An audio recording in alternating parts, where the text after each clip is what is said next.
But our top story this morning, another day, another defiant show of military might from North Korea. In its latest provocation, North Korea fired about 100 artillery shells into the East Sea on Monday from a site near the military demarcation line. The move came just a matter of hours after the two Koreas set a date for a round of working-level talks ahead of the Asian Games in South Korea.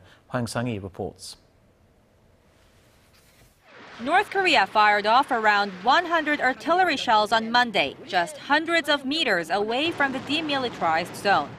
South Korea's Joint Chiefs of Staff said none of the projectiles landed in South Korean territory, but added it is rare for Pyongyang to fire so close to the border area. On Sunday, two short-range missiles were fired close to the demarcation line in Kaesong, which experts call a move clearly targeted at South Korea. On the one hand, it is protesting the joint military exercises between South Korea and the U.S. And on the other hand, it is calling for a shift in the Park Geun-hye administration's North Korea policy.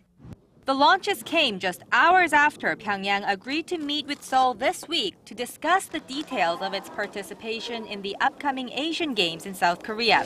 Last week, the North said it would send a cheering squad along with athletes to the sporting event, which will begin in Incheon on September 19th.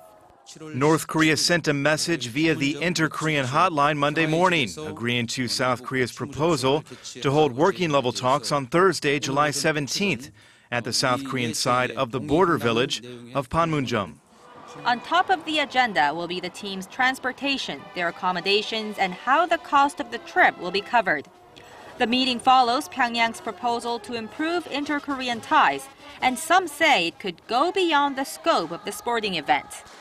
But considering its recent military provocations, North Korea is largely seen as trying to demonstrate its readiness for both dialogue or confrontation.